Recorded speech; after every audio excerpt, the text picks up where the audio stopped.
गुरुवारी केंद्र सरकारकडून वक्फ कायदा 1995 मधील सुधारणा विधेयक संसदेत सादर करण्यात आलं. मात्र ते पुन्हा एकदा संसदेत चर्चेचा विषय बनला आहे. संसदेत या दरम्यान नाट्यमय परिस्थिती पाहायला मिळाली, कारण संसदीय समितीचा अहवाल सादर झाल्यानंतर लगेचच विरोधकांनी घोषणाबाजी करून गोंधळ घालायला सुरुवात केली. यामध्ये काँग्रेस नेते राहुल गांधी, प्रियंका गांधी आणि इतर काही प्रमुख नेते आघाडीवर होते. ही निदर्शनं इतकी तीव्र होती की सभापती ओम बिर्ला यांना प्रथम 15 मिनिटांसाठी आणि नंतर दुपारी 2 वाजेपर्यंत कामकाज तहकूब करण्याशिवाय पर्याय नव्हता. नेमकं काय घडलं, चला जाणून घेऊयात. नमस्कार, मी गजानन पौळ आणि तुम्ही पाहताय वृत्त मराठी. जेसीपीने अर्थात संयुक्त संसदीय समितीने वक्फ दुरुस्ती विधेयकावरील अहवाल 13 तारखेला संसदेच्या दोन्ही सभागृहात सादर केला. लोकसभेत जेपीसीचे अध्यक्ष जगदंबिका पाल तर तिकडं राज्यसभेत भाजप खासदार मेधा कुलकर्णी यांनी हा अहवाल सादर केला.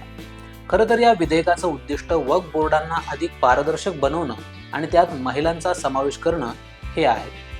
मुस्लिम समुदायाकडून येणाऱ्या मागण्या लक्षात घेऊनच हे पाऊल उचललं असल्याचं सरकारकडून सांगण्यात आलंय. मंत्रिमंडळाने विचारात घेतलेल्या या विधेयकामध्ये सध्याच्या वक्फ कायद्यातील काही भाग काढून टाकण्याची किंवा रद्द करण्याची योजना आहे.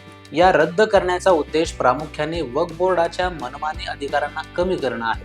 मात्र या विधेयकाबद्दल विरोधकांचा असा युक्तिवाद आहे की हे विधेयक मुस्लिम समुदायाच्या घटनात्मक अधिकारावर हल्ला करतं आणि वक्फ बोर्डाच्या कामात अडथळा आणतं. मात्र भाजप खासदार हे दावे नाकारत आहेत. ते म्हणतात की हे विधेयक वक्फ मालमत्तांच्या व्यवस्थापनात अधिक पारदर्शकता आणि जबाबदारी आणण्याचं उद्दिष्ट ठेवतं. त्यांचा असा आग्रह आहे की यामागचा उद्देश कोणत्याही समुदायाच्या हक्कांना हानी पोहोचवणं नाही, तर या मालमत्तांची देखरेख आणि व्यवस्थापन सुधारणं आहे. हे विधेयक ऑगस्टमध्येच लोकसभेत सादर करण्यात आलं होतं आणि नंतर ते संयुक्त संसदीय समितीकडे अर्थात जेपीसीकडे पाठवण्यात आलं.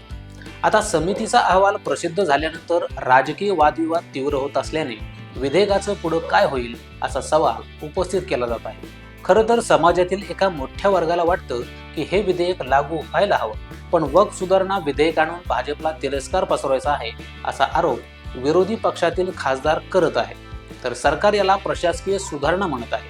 आता येत्या काळात या मुद्द्यावर संसदेत आणि संसदेबाहेर अधिक चर्चा होण्याची अपेक्षा आहे.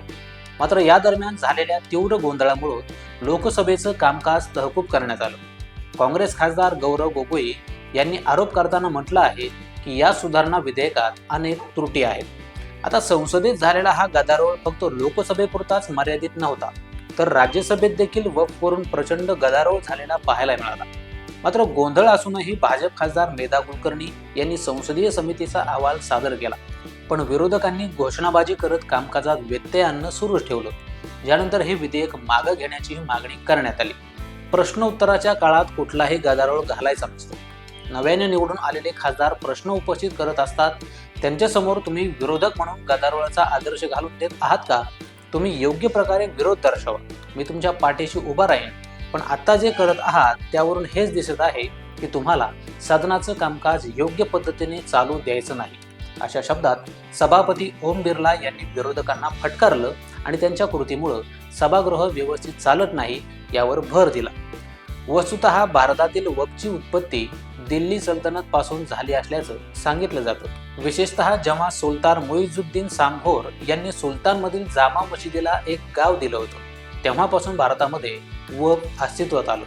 ब्रिटिश राजवटीत वक्फचे नियमन करण्याचा पहिला महत्त्वाचा प्रयत्न म्हणजे 1923चा मुस्लिम वक्फ कायदा लागू. ब्रिटिश राजवटीत वक्फचे नियमन करण्याचा पहिला महत्त्वाचा प्रयत्न म्हणजे 1923चा मुस्लिम वक्फ कायदा लागू करणं.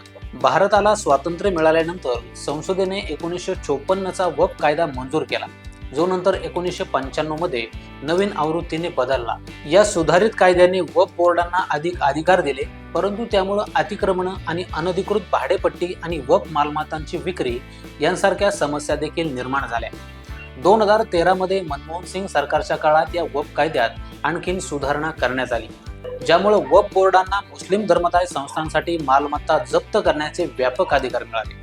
याचाच परिणाम म्हणजे आज या वक्फ बोर्डाकडे मनमानी करून ताब्यात घेतलेली एवढी जमीन आहे की ज्यामध्ये दिल्ली एवढी 3 मोठी शहरं वसवता येतील. याच पार्श्वभूमीवर सरकारने या विधेयकात बदल करून संसदेत सादर केला आहे, पण विरोधकांच्या गोंधळामुळे यावर समाधानकारक चर्चा होऊ शकलेली नाही। एकूणच संसदेची दोन्ही सभागृह वक्फ दुरुस्ती विधेयकावरून रणांगण बनल्यामुळे तुर्तास तरी हा गोंधळ थांबण्याची चिन्ह दिसत नाहीत। तर या वक्फ दुरुस्ती विधेयकाचं पुढे काय होईल?